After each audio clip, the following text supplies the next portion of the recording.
was, the preacher, the teacher, the mentor. And they got on the boat. And they got on a ship. And it said that there were also little ships with them. So sometimes those that are right up on Jesus really don't get the focus, really don't get the point.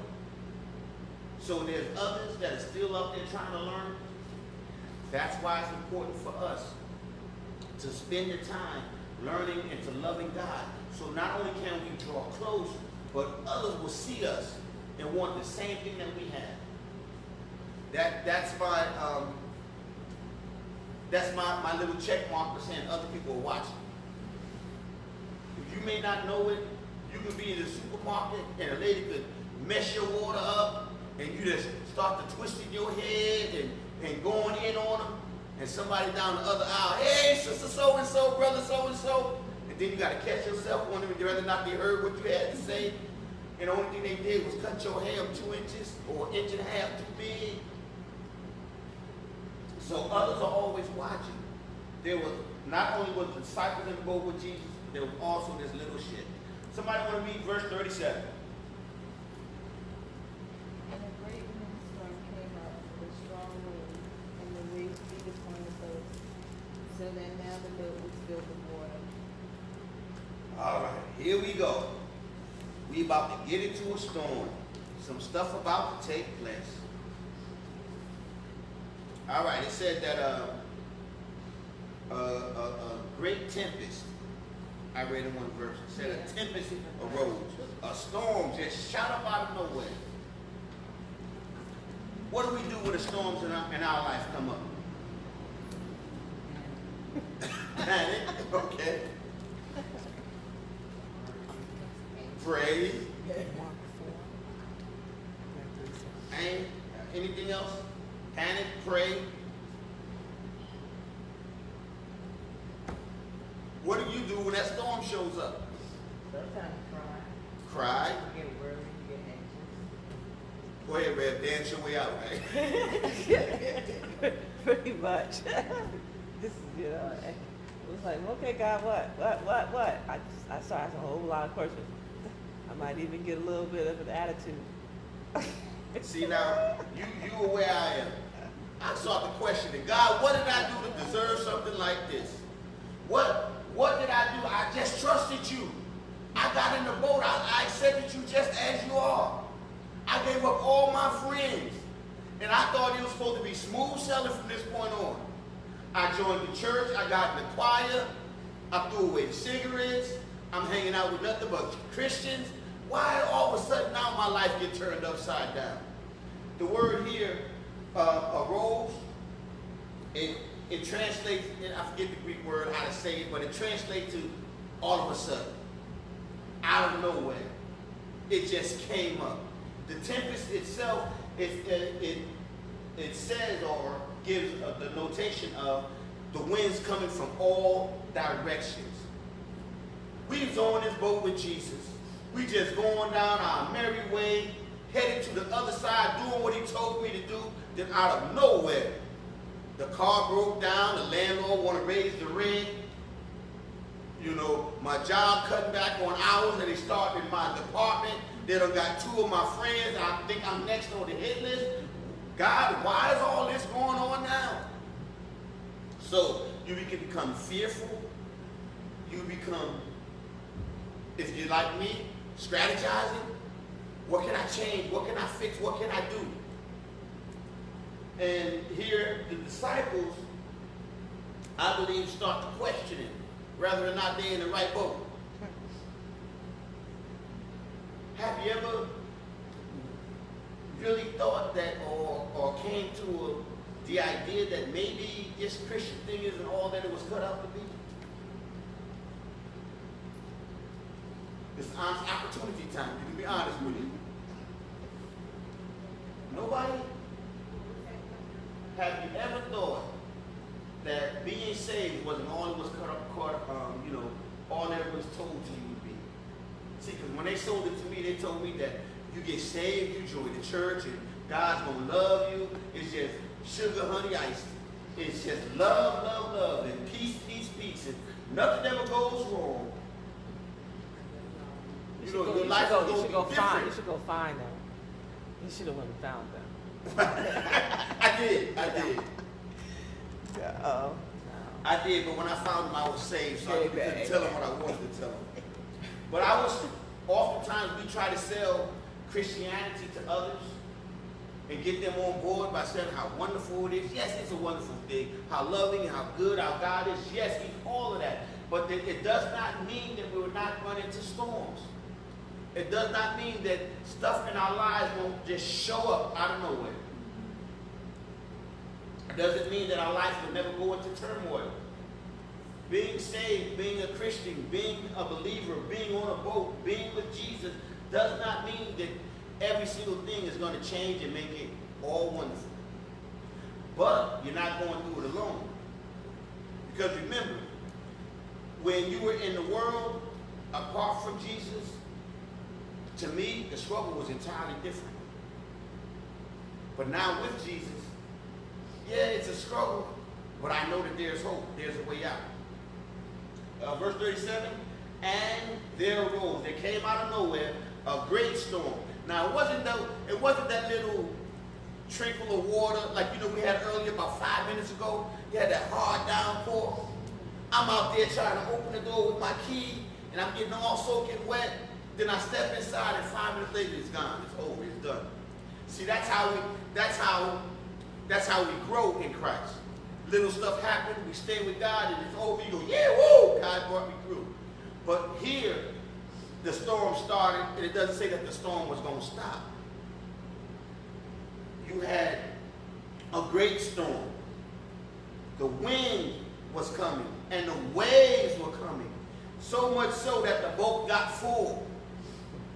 Now, I don't know about y'all. I've been doing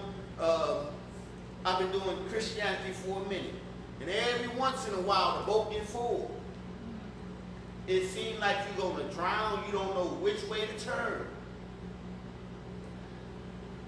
When the disciples reached that place, somebody want to read 38?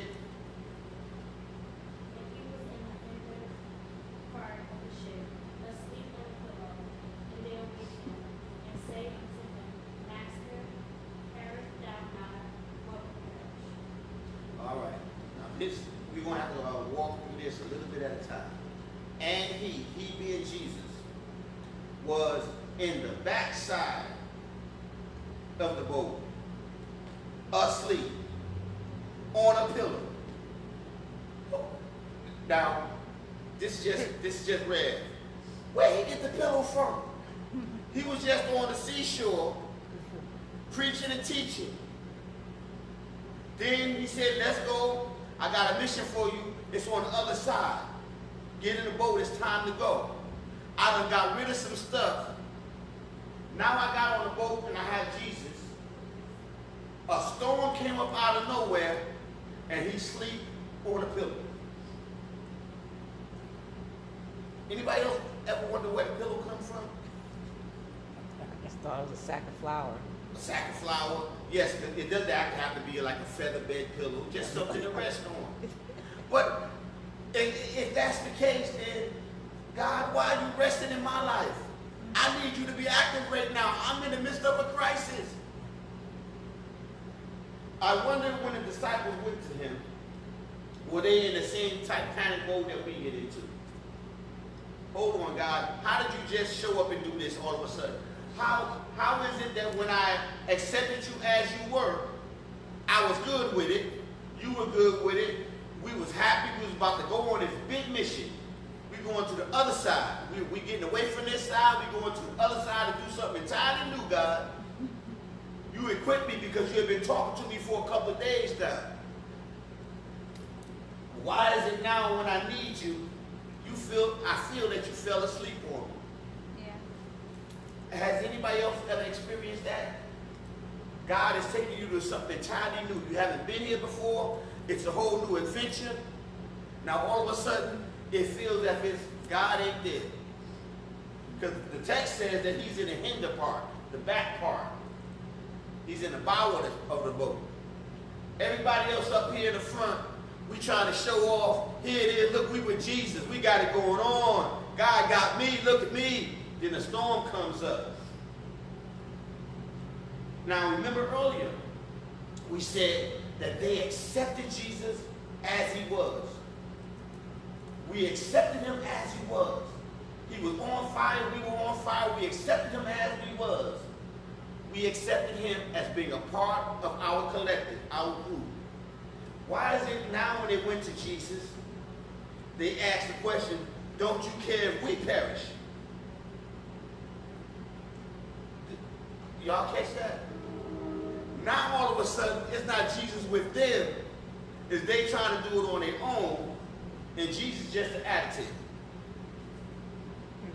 I know I ain't the only one that see that. I hope that they kind of separated themselves from Jesus.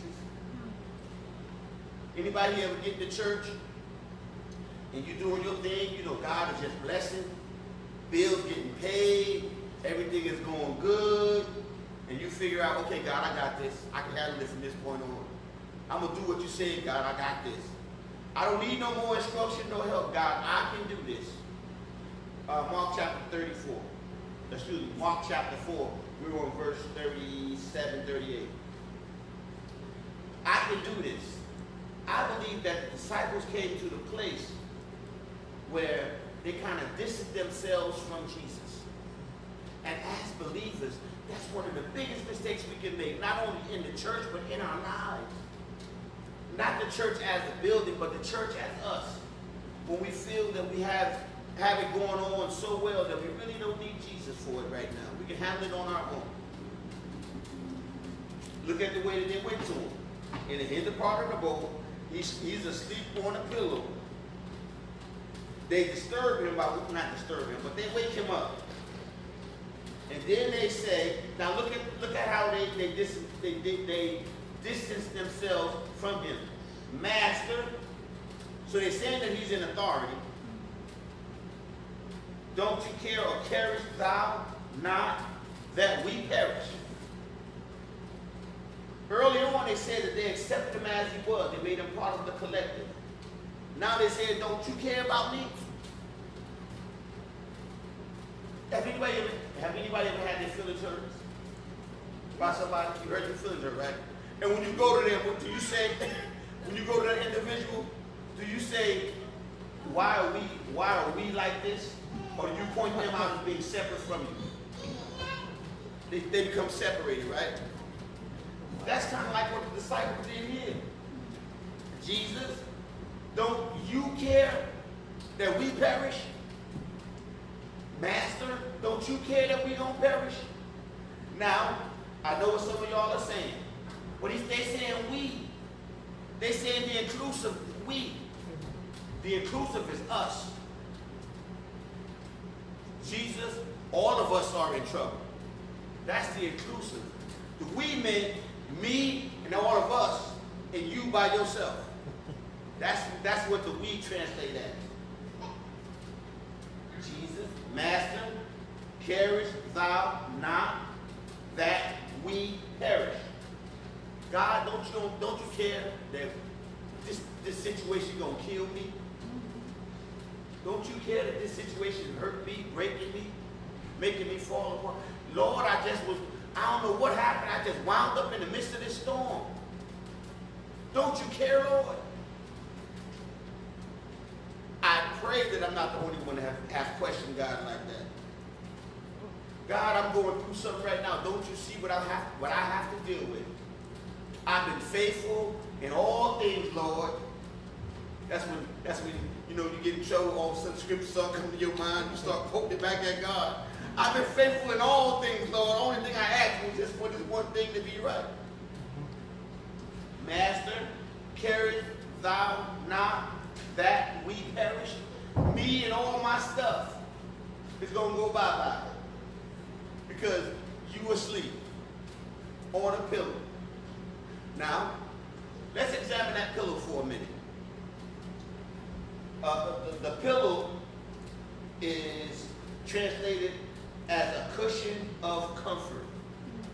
Hold on. Now, Jesus, I'm in the midst of a storm, and you are sitting or laying and resting on a cushion of comfort. You're supposed to be with me because I included you, I accepted you as part of being with me. But I'm over here going through, and you are on a cushion of comfort. You know what? Maybe it's not Jesus that's out of place. Maybe it's me. Maybe it's us. Maybe what happens is that we get to a place where even though that is God that's sending us, we don't recognize that it's God that's with us and taking us. We exclude him from the little things, the important things, and we think that we can do it all on our own. And we struggle doing it because we find ourselves caught in the storm and the water is filling up our boat. So now when we go to Jesus, we don't go to Jesus as being ruler, master, Lord, God of our life. We see Jesus as being, I want to say it this way, but it's not really said this way. We see Jesus as being the problem in our life. That's one of the reasons, or one of the struggles that the world has. Because we sell them Jesus as being a fill-all prescription. And when something goes wrong in their life, and they've been trusting in that Jesus, they get upset because Jesus didn't come through the way they expected Jesus to come through. They depended on Jesus for a miracle, and the miracle just didn't happen. They expected a bill to get paid, and it just didn't happen. And then they go to pointing the fingers at why didn't Jesus do it for me? You said that he would do it. I trusted what you had to say about him, and he didn't do it for me. I could have did that on my own. Master, don't you care? Do you care? Now, if I want to be honest, I would have trusted enough to lay with Jesus on a pillow. To get next to Jesus on a pillow. Because if he's on a cushion of comfort, isn't that where we're supposed to be at? If he's on a place of rest, shouldn't we be in a place of rest also? Jesus, do you care whether or not we perish? Verse 39 says, and he arose.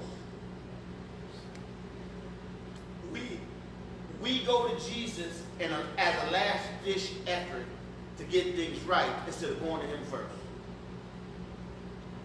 We go to Jesus after we done messed it up or got it to the place where we can't fix it ourselves and ask him to do something. We go to Jesus when it's all broke up, in pieces, falling apart. Ain't no way for us to do anything. We go to Jesus. Look at what Jesus does. Look at the love of the master. He wakes up. Now, in all honesty, he never was asleep. The text says that he wakes up. But Jesus does not fall asleep in your life. It's us, when we separate or depart from him, that we lull ourselves into a false sense of security that God appears to be dormant. Doesn't the Bible say that we have a God that neither slumbers nor sleeps? And I know what some of y'all are saying, but the text says that he fell asleep. The text says that he was asleep, and to me, sleep is closing your eyes and not really being concerned going into La La Land. Jesus never stopped being concerned about us. He never stopped being concerned about his children. He never stopped being concerned about the sinner. Yes, he took a break. But here it says he arose. He arose, or he woke up, and he rebuked. What is rebuke? Or how would you expect? How do you rebuke somebody? It's this spell, okay. What is rebuke, first off? Having something back away. What happened? Having something back away. Causing something to move away from you. So, How? course correction. What happened? Course correction. Course correction, okay. Partially. One of the definitions that I have here is to cause to honor. To rebuke something is to cause something or someone to give you that due respect. When you chastise your kids, when you rebuke your kids, you will not be doing that in my house. It's a course correction, but you try to say, no, you will honor my decision as the parent. So when Jesus rebuked the storm, he told the storm, you will obey. You will honor. You have no authority. See, we think that the storms in our lives have authority not only over us, but over Jesus in the boat with us. But when Jesus is aroused, when Jesus is woke up, when Jesus is active, when he starts to go into the rebuking, even that which seems to be chaotic and out of control has to come into submission of God. So, now, me being me, if I would have been on the cushion of rest with Jesus, the storm wouldn't even have mattered. But when I left the comfort of being with Jesus and started thinking that it was all about me, I can handle it, I'm okay with it, God is sending me, so I'm going to do it my way, that I find myself in the midst of the storm, and I give the storm more authority over my life than I give Jesus in my boat. So Jesus wakes up, he rebukes the storm. And I was considered, every time I looked at the text here, I considered the storm to be the whole mess. The wind, the waves, the water, everything, the noise, all of that was a storm. Jesus redefined what the storm is for me in the text. Because it says that he rebuked the wind. He rebuked that which was coming at you from all sides. He said, y'all gonna show me honor. Stop it. And that's what he does in our life. When things get to be chaotic and we recognize that Jesus is with us, that Jesus is on board, he can stand up in the midst of our mess and cause us to stop. Mm-hmm. Now, technically it's still a storm, because you still got the rain going, right? And you still got the waves coming up. But what was causing you the most difficulty to get to where you had to go, he stopped. I thought, to me, that was the most awesome part of the text thus far. He said we're going to go to the other side. Now, to get to the other side, in those days, you had to row your boat, or you had to have your sails up, going with the wind going in your direction. That which was a hindrance to them, keeping them from making it to their destination, Jesus stood up in the midst of, spoke to it, and said, stop. And he said to the sea, he separated. Now he rebuked the wind, stop. Now he speaks to the water. He speaks to the most chaotic part of the storm. He speaks to that which causes you the most turmoil. And he says, peace, be still. I thought that peace was always calm. Did you know that chaos is peace? If you look at some people, they live in a chaotic situation. It's always got to be something going, something flowing. There's always got to be some rah-rah going on. There's always got to be an uproar in order for them to feel normal and stable. So the storm, to some people, is normal. Some people cannot function without chaos in their life. So they seek out others just like them. They seek out others that cause chaos. Now it's us that have trouble with chaos, because we want rest. So when Jesus comes into our life and speaks peace, we get beside ourselves sometimes. Now, even though The waves and the water isn't going. The wind has been stopped. He says, be still, to peace. So chaos is nothing more than peace being out of control. The most chaotic situation or the most chaotic parts of your life, Jesus can get in the midst of and say, still, peace, be still. Stop acting up. Calm down. Get in line. He tells the peace to be still. Then he says, then the text says, and the wind ceased, and there was a great calm. Don't you love it when God speaks in your life and all of a sudden stuff just gets normal again? Woo. It just causes you to go to a place of, I can breathe again. Now, could somebody give me a definition for calm? Still. Still, okay. Relax. Relaxed, laid back, no chaos, no movement, Thank just you. rest, Thank you. just peace, just quietness. But they're still in the midst of a storm. They still haven't made it to their destination yet. And as believers, sometimes we get into a chaotic situation where stuff is coming at us from all sides. Our boat gets full. God steps up, gives us rest in the middle of it. We're still in the middle of the storm. We haven't made it to the destination that God wants us to be at. There's a moment of calm. And sometimes we just start feeling ourselves all over again. God had, all right, ain't nobody in my family, not my immediate family, so I'm going to tell y'all this story. I'm telling. I know you are. Okay, here it is. We came, me and my wife came to a financial issue at one point in time in our life. Recent. Now, we had thought we had figured out everything, all the details. It was going to work. We had a plan. Everybody, all the creditors, everybody was coming at us financially. We pooled together our little resources and we paid off everybody, so we thought, and we was at that moment of calm. Woo! We can relax and we got extra money, so we can go do what we wanted to do with it. So we went out and we had us a wonderful dinner, you know the kind of meal where when the check comes, you go, we had a good meal. We ate good.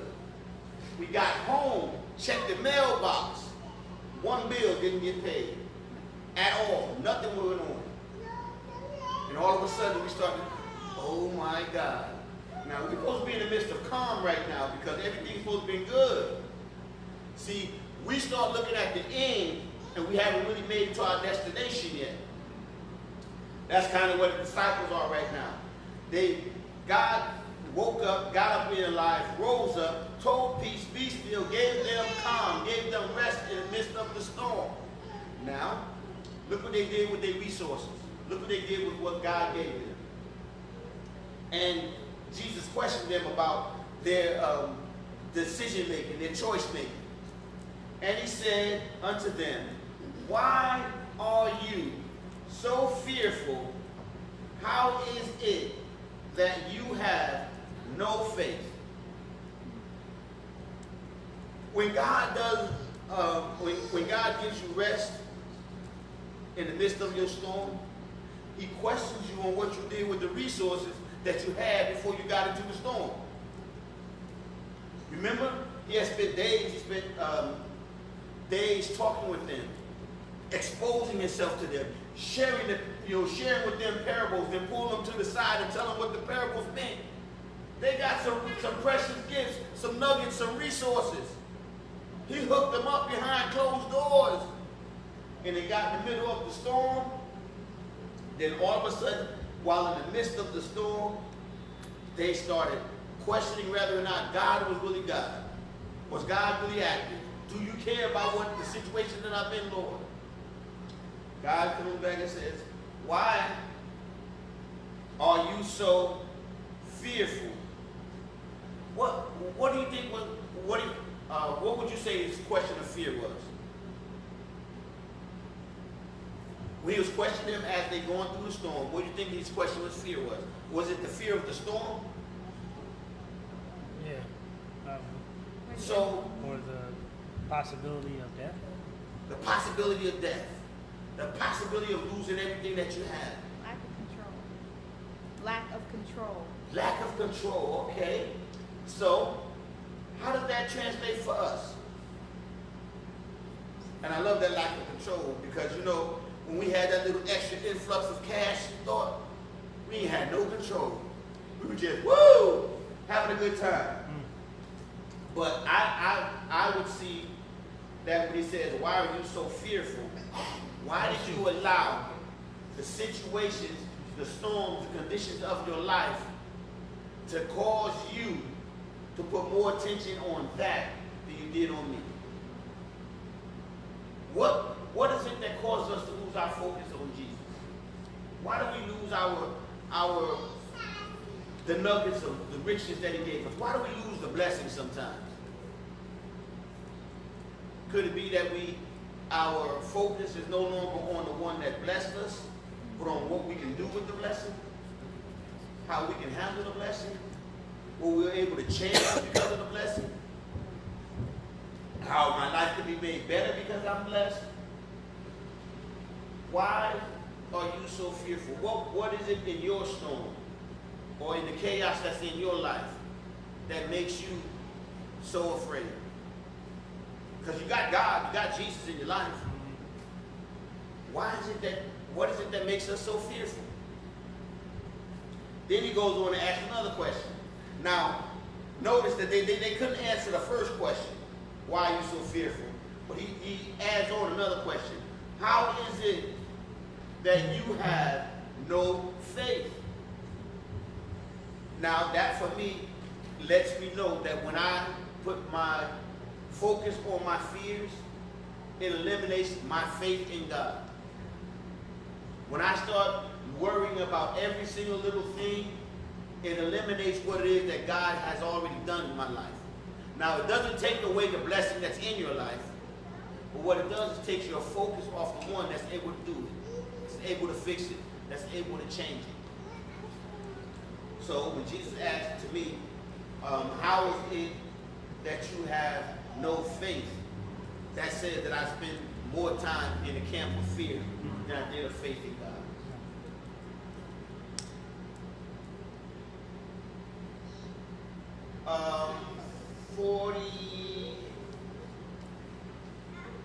41. And they feared exceedingly and said one to another, what manner of man is this, that even the wind and the sea obey him? Now, that's two different types.